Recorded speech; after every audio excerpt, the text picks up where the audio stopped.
Let's talk a little Iowa basketball, shall we? The Hawkeyes not off to the great start, nor did anybody expect them to get off to a great start. I think a lot of people expected another very tough year. Iowa 0-6 now in the Big Ten. It's the first time that's ever happened in school history, so this is the worst of starts.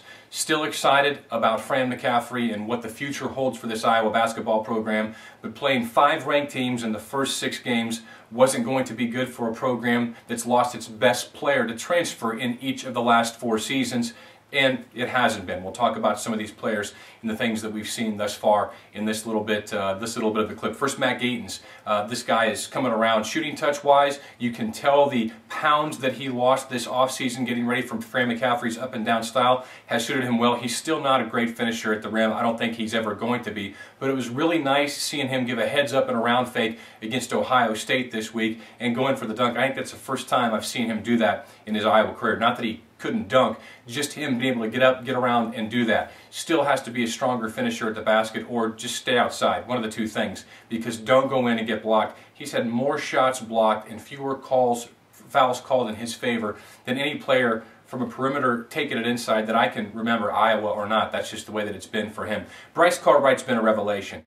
This is an excellent example of this staff being able to go out and identify talent, bring it in, coach it up. I don't think anybody expected Bryce Cartwright to be the scorer that he was. Otherwise, he would have been pursued by far more colleges, and it might have been difficult for Iowa to land him. Looking forward to his rest of season and as a senior. Still plays a little bit out of control, but really on this team, whatever he brings is certainly a boost. Melson Basavi has been all that we could have expected and more, in my opinion. Obviously, his huge outburst he had against Ohio State a couple of weeks ago played well the other night against Ohio State as well. This kid, once he refines an offensive skill set, right now he's doing it all on raw ability and raw talent. He's a great rebounder. He's a good dunker. Doesn't really have much in the way of refined offensive skills, but that's going to happen. That's going to come for him at Iowa. So his future incredibly bright for the Hawkeye basketball program.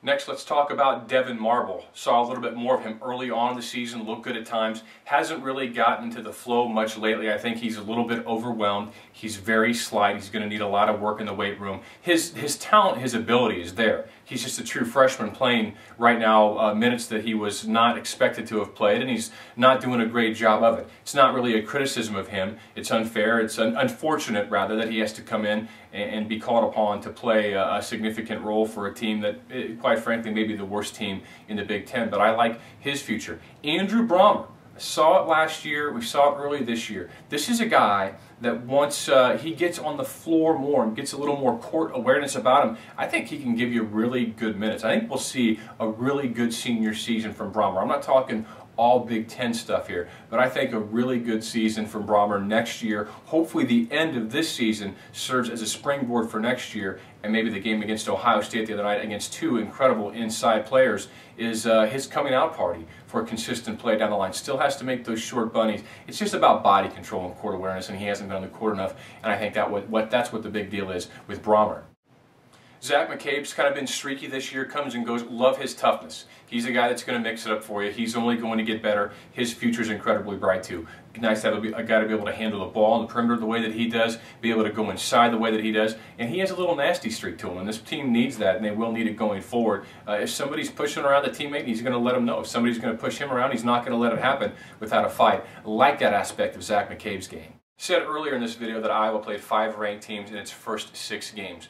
The reality is 11 of Iowa's 18 games this season in conference play come against teams that are presently ranked as of the 21st of January. So it doesn't matter. This is a rigorous Big Ten. This is as good as the Big Ten has been on balance since probably the late 1980s or early 1990s. This isn't Steve Alford, the coach, not his Big Ten. That's not a slam at Alford. It's just the reality. When Iowa was, swimming in mediocrity, which looks pretty good right now, that mediocrity, during the the first decade of the 2000s, the majority of the time under Steve Alford, this league was down. This was a league that one time sent 3 teams to the NCAA tournament. It was as bad as the league had been collectively and on balance in my lifetime.